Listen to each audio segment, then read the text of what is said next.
अस्सलाम वालेकुम व्यूअर्स। आज मैं आपके पास आया हूँ बात करने थॉट्स कॉजिंग इमोशंस। हमारी सोचें जो हैं वो हमारे जज्बात पे असरअंदाज होती हैं। हमारी सोचें हमारे जज्बात कॉज करती हैं। Our thoughts actually cause our emotions. We feel the way we think. इस मौजू पे मैं पहले भी आपसे बात कर चुका हूँ, लेकिन आज मैं ख़ास तौर पे एक ऐसे टॉपिक की आपसे बात करने आया हूँ जो CBT का सेंट्रल पिलर है, और वो है नेगेटिव ऑटोमेटिक थॉट्स, जिन्हें हम डिसफंक्शनल थॉट्स भी कहते हैं। सबसे पहले बात करते हैं कि ये कॉन्सेप्ट है क्या। बुनियादी तौर पे कॉन्सेप्ट ये है कि हम बाज़ औक़ात एंक्शस फील कर रहे होते हैं, एनवायरनमेंट में कोई ऐसे ट्रिगर हो जाता है, कोई ऐसी सिचुएशन हो जाती है कि हम डिप्रेस्ड फील कर रहे होते हैं। Sometimes we're feeling angry, sometimes we're feeling hostile, sometimes we're feeling irritable, but we can't really know कि ये कैसे हुआ है। बाज़ों का तो हमें पता ही नहीं चलता कि हमारी इस सारे क़िस्से में हमारी सोच थी क्या कि हमें इतना गुस्सा चढ़ गया, या हम इतने एंक्शस हो रहे हैं, या हम इतने परेशान हो रहे हैं। अंडर द कॉन्शियस लेवल, एक तो फ्रॉइड का कॉन्सेप्ट है ना अनकॉन्शियस का, यानी वो लाशऊर जिसमें वो सोचें होती हैं जिनका हमें पता नहीं होता। यहाँ पे एरन टी बेक उस अनकॉन्शियस की बात नहीं कर रहा है। एरन टी बेक कहते हैं कि ये जो सोचें हैं ये just under the level of awareness होती हैं, यानी अगर हम तवज्जो दें जब हम एंक्शस फील कर रहे हैं या जब हम डिप्रेस फील कर रहे हैं, अगर हम तवज्जो दें तो हमें पता चल जाता है कि हम क्या सोच रहे थे। तो अक्सर औक़ात एंग्जाइटी के पीछे, डिप्रेशन के पीछे, ऑब्सेशंस के पीछे, कंपल्शंस के पीछे ये नेगेटिव ऑटोमेटिक थॉट्स होती हैं, यानी ऐसी थॉट्स जो ख़ुद ब खुद आती हैं, अचानक आती हैं और नेगेटिव होती हैं, मनफी उनके असरात भी होते हैं और उनका कंटेंट भी होता है। और चूँकि ये हमारी नॉर्मल फंक्शनिंग को डिसरप्ट कर देती हैं तो हम इन्हें डिसफंक्शनल थॉट्स भी कहते हैं। तो ओवर द ईयर्स बेक ने इन्हें मुख्तलिफ कैटेगरीज़ में क्लासिफाई किया है, और आज के प्रोग्राम में हम फोकस करेंगे किस चीज़ पे कि हम इन डिसफंक्शनल थॉट्स को डिस्कस करें, और आपको मैं ऐसे तरीके भी शेयर करूंगा कि किस तरह आप उन डिसफंक्शनल थॉट्स को अपने अंदर डिटेक्ट कर सकते हैं, ख़ास तौर पे जब आप नेगेटिव इमोशन को एक्सपीरियंस कर रहे हो। तो आइए शुरू करते हैं बात। सबसे पहली डिसफंक्शनल थॉट जिसकी मैं बात करना पसंद करूंगा वो है ऑल और नन थिंकिंग या ब्लैक एंड वाइट थिंकिंग। ये एक ही चीज़ के दो नाम हैं, ब्लैक एंड वाइट या all or none. Black and white thinking में होता ये है कि आप कहते हैं कि जी या तो मुझे सब कुछ मिल जाए या मैं खुदकुशी कर लूँ, या तो मैं मुकम्मल तौर पे सेहतयाब हो जाऊँ, वरना जो भी अदर ऑल्टरनेटिव है मुझे काबिल कबूल नहीं है। अच्छा, अब इसमें होता क्या है कि हम हर चीज़ को हक और बातिल, रॉन्ग और राइट, गुड एंड ईविल इस तरह देखना शुरू कर देते हैं। बाज़ औक़ात लोगों के साथ भी यही होता है कि हम एक win lose type mindset create कर लेते हैं, जिसमें अगर कोई दूसरा जीतता है तो वो हमारी शिकस्त होती है, अगर हम कोई चीज़ जीतते हैं तो वो दूसरों की शिकस्त होती है। इसी तरह अगर कोई हमारे साथ अच्छी चीज़ होती है तो वो दूसरे के लिए बुरी होनी चाहिए, और दूसरे के लिए कोई अच्छी चीज़ होती है तो हमारे लिए बुरी होनी चाहिए। तो इसमें एक फॉल्स कंपटीशन भी आ जाता है। और इसी तरह ये भी है कि जी अगर मुझे ये जॉब ना मिली तो समझो कि कुछ भी नहीं मिला, अगर ये जो मैं फ़लाँ आउटकम की ख्वाहिश कर रहा हूँ अगर ये नहीं मिलती तो समझो कुछ भी नहीं मिला। ऑल और नन या ब्लैक एंड वाइट थिंकिंग है। और इसमें मैं समझता हूँ कि हमारे जो लोग सुसाइड कमिट करते हैं, हालांकि उनके साथ और भी बहुत सी डिफ़िकल्टीज़ होती हैं, सिर्फ एक नहीं होती, लेकिन सुसाइड के पीछे आम तौर पे एक बड़ा फैक्टर जो है वो ब्लैक एंड वाइट थिंकिंग का भी होता है कि either everything that I want और आई किल माई सेल्फ। तो ये एक एग्जांपल है ब्लैक एंड वाइट थिंकिंग की या ऑल और नन थिंकिंग की। दूसरी बड़ी किस्म जो मैं आपसे शेयर करूंगा वो है मैजिकल थिंकिंग। मैजिकल थिंकिंग क्या है? जैसा कि नाम से जाहिर है, ये ऐसी इरेशनल थिंकिंग है जिसका कोई बेसिस नहीं है रियलिटी में, लेकिन हम अज्यूम कर लेते हैं। और इसकी भी दो मेजर किस्में होती हैं। पहली फॉर्चून टेलिंग। फॉर्चून टेलिंग क्या है? मुझे पता है कि सब गड़बड़ होगी। वो लोग जो कहते हैं मुझे पहले ही पता था, भाई आपको कैसे पता था?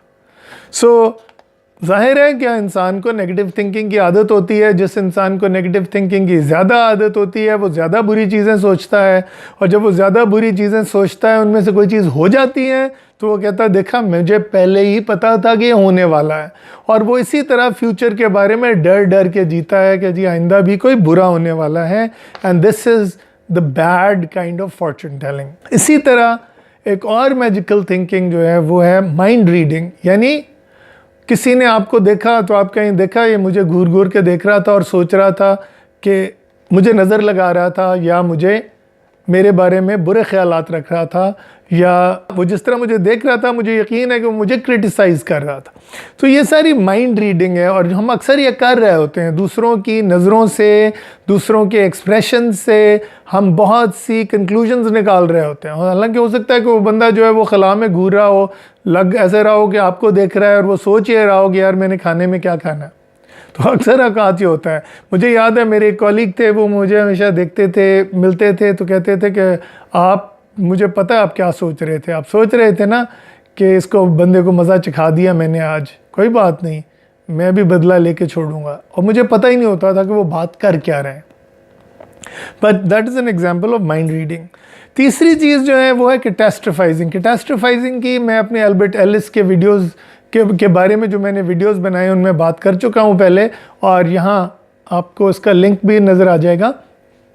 कैटास्ट्रोफाइजिंग होती है किसी चीज़ को, किसी नेगेटिव चीज़ को, किसी नेगेटिव इवेंट को बहुत ज़्यादा बढ़ा चढ़ा देना, इतना ज़्यादा बढ़ा चढ़ा देना कि उसे तबाही, बर्बादी, सब कुछ ख़त्म हो जाएगा, क़यामत आ जाएगी, एवरीथिंग बीइंग एंडिंग, बदकिस्मती, मिसफॉर्चून, इस किस्म के ऐसे एग्जैजरेटेड अल्फाज हम इस्तेमाल करते हैं कैटास्ट्रोफाइजिंग में कि जो इवेंट होता है वो तो नेगेटिव होता ही होता है, लेकिन उसके साथ साथ उसके कॉन्सिक्वेंसेस हमारी इमोशंस पे बहुत बुरा असर डालते हैं। चौथी चीज़ जो है वो मिनिमाइजिंग। एक तो मिनिमाइजिंग की भी कुछ किस्में हैं। एक मिनिमाइजिंग ये है कि मैंने कोई बहुत बड़ी अचीवमेंट की है और मैं कहूँ नहीं यार ये तो लक थी, वरना मैं डिज़र्व नहीं करता था।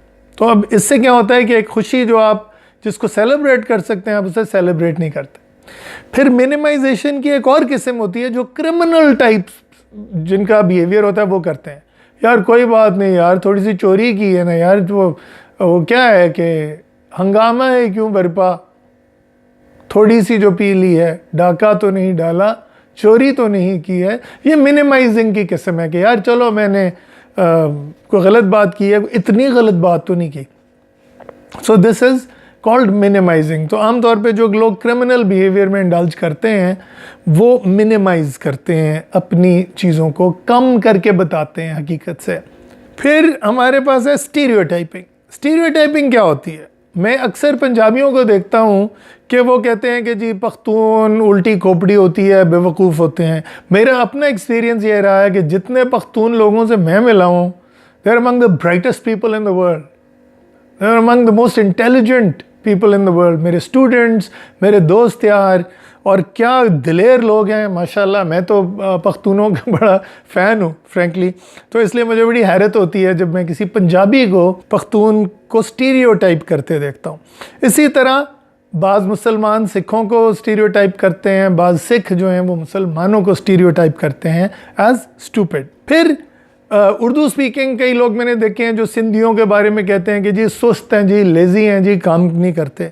और बाज़ सिंधी हैं जो उर्दू स्पीकिंग लोगों के बारे में कहते हैं कि जी बहुत मक्कार होते हैं और बहुत कनिंग होते हैं। सो आई बिलीव कि इस तरह के स्टीरियोटाइप्स हम कुछ एक्सपीरियंसेस की बुनियाद पर बना लेते हैं, हालांकि इनमें कोई हकीकत नहीं होती, और ये हमारे एक्चुअल ट्रू रिलेशनशिप के रास्ते में रुकावट बन जाते हैं। सो दे आर मेजर प्रॉब्लम।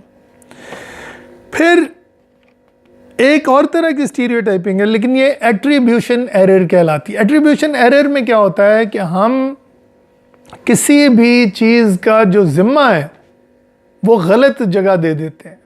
अक्सर औकात हम अपने ऊपर ले लेते हैं, हमारा अपना कोई कसूर नहीं होता।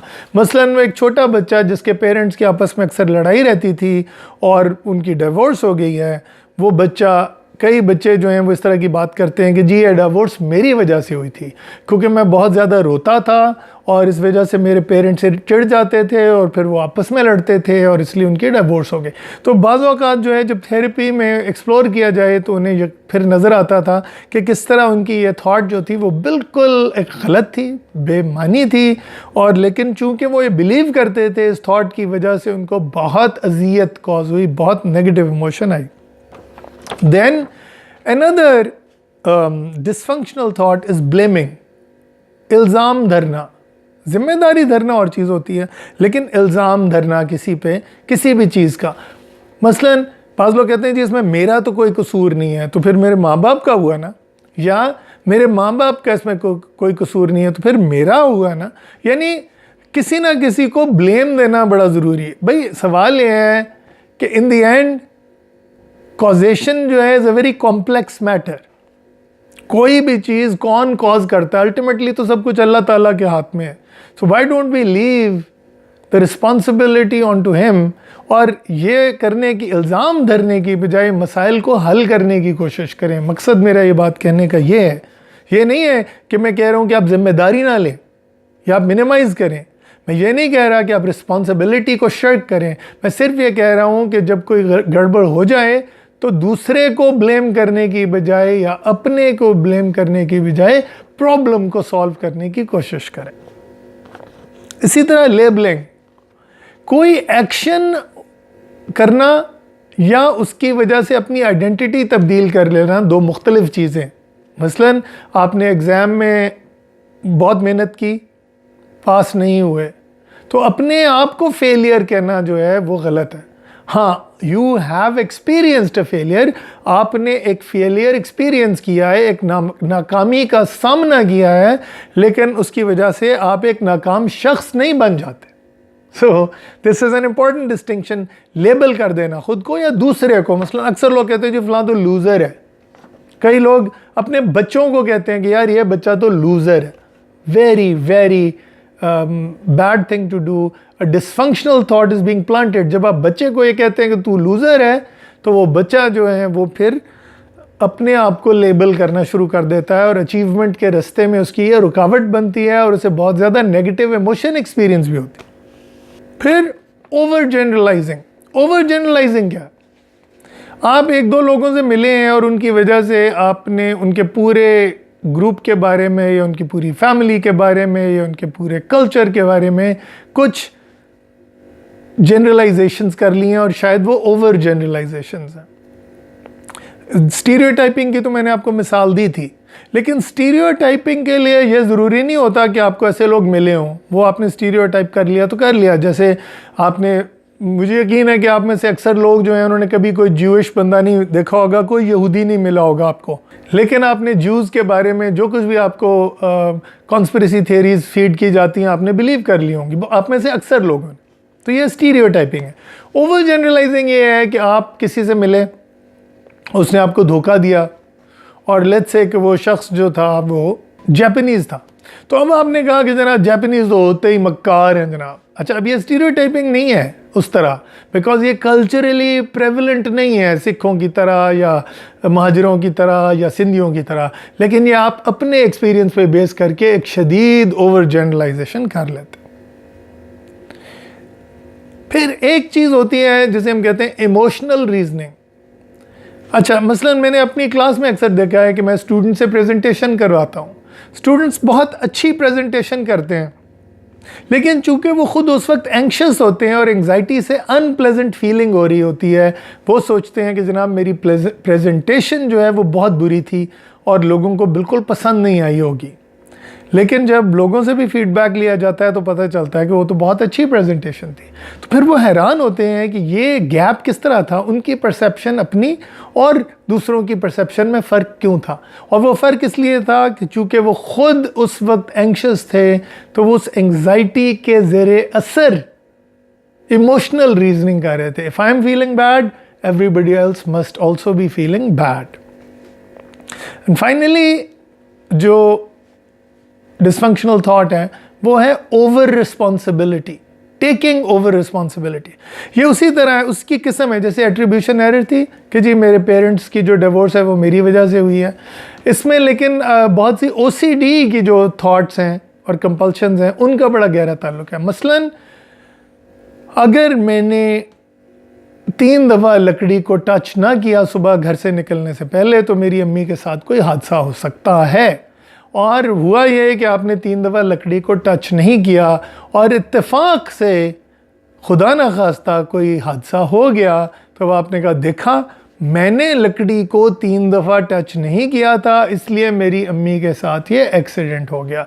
अब मसला सिर्फ ये है कि या तो आप खुदा में ईमान रख लें, तो फिर आपको पता चल जाएगा, समझ आ जाएगी कि आपके लकड़ी के टच करने से आपकी अम्मी की जो किस्मत अल्लाह ताला के हाथ में है उन दोनों बातों का कोई ताल्लुक़ नहीं है आपस में। और अगर आप अल्लाह ताला पे ईमान नहीं रखते और साइंटिफिक ज़हन रखते हैं तो ये तो बिल्कुल ही नॉनसेंस है कि आपकी लकड़ी को हाथ लगाने या ना लगाने से आपकी वालिदा के एक्सीडेंट का क्या ताल्लुक़ था। So either way dysfunctional thoughts are mostly nonsense and that is how they should be treated. इंशाल्लाह नेक्स्ट वीडियो में मैं आपको बताऊंगा कि इन डिसफंक्शनल थॉट्स को रिकॉर्ड कैसे करना है, किस फॉर्मेट में करना है। लेकिन उससे पहले आज के वीडियो में जो मैं चीज़ एम्फसाइज़ करूंगा कि जब आपको एहसास हो जाए कि आप इन मुख्तलिफ डिसफंक्शनल थॉट्स में से कौन सी थॉट इस्तेमाल कर रहे हैं, तो what you should do is immediately से कि हाँ ये तो मैं माइंड रीडिंग कर रहा हूँ, हाँ ये तो मैं फॉर्चून टेलिंग कर रहा हूँ, हाँ ये तो मैं लेबलिंग कर रहा हूँ। और उनको फ़ौरन अवेयरनेस जो है ना वो आपको हेल्प करेगी कि आप उस थॉट के जो नेगेटिव इमोशनल इफ़ेक्ट्स हैं उनको काउंटर कर सकेंगे। सो इवन दो बात यहाँ पे मुकम्मल नहीं हुई, लेकिन एक हद तक मैंने जो है आपको ये बता दिया है कि इन थॉट्स को सिर्फ आइडेंटिफाई कर लेना जो है it is more than half the battle one.